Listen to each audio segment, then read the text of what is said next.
నువ్వు 2 మణుగులు ఏంది 4 మణుగులు తీసుకోమని చెప్పాడంట. 4 మణుగులు వెండి 2 డ్రెస్సులు బట్టలు చేసేసి పంపించాడు. మోసుకొని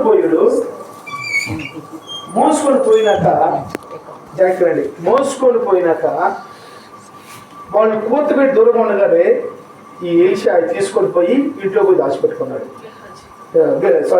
గెహాజీ దాచిపెట్టుకున్నాడు. ఇప్పుడు దైవచంలో చేసేసి వచ్చి నిలబడ్డాడు నాలాగా. చదువు మాట కూడా 25 వచ్చింది.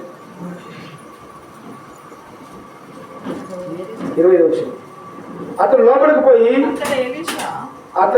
25 వచ్చింది. అతను లోపలికి పోయి తన యజమాని ముందర నిలవగా పోయి సేవ్ తెలినట్టు నుంచో ఉన్నాడంట. అప్పుడు అడుగుతున్నాడు, అమ్మా బాబు నువ్వు ఎక్కడికి వెళ్ళావు? ఎక్కడికి వెళ్ళావు నువ్వు? నేను ఎక్కడికి వెళ్ళావు నువ్వు? నేను ఎక్కడికి వెళ్ళినానండి? నేను ఎక్కడికి వెళ్ళాలా? నేను ఎక్కడే ఉన్నాను. నేను ఎక్కడికి వెళ్ళి చెప్తాను అన్నాడు. అప్పుడు అన్నాడు, నా మనసు నీతో రాలేదా? నా ఆత్మ నీతో రాలేదా? ఈరోజు ఏమైనా వాక్యము మీరు చనిపోయేంత వరకు మీ మనసులో అన్నీ గుర్తుంటాయి వాక్యం తప్ప.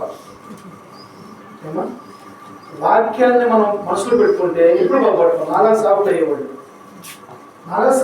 అండి, సాగుడానికి అయ్యేవాడు. వాక్యం మనం మనసులో పెట్టుకోవాలి కాబట్టి దేవుని కోసం త్యాగం చేయలేము. ఎప్పుడైతే అబద్ధం ఆడాడో, ఎప్పుడైతే వెండి కోసం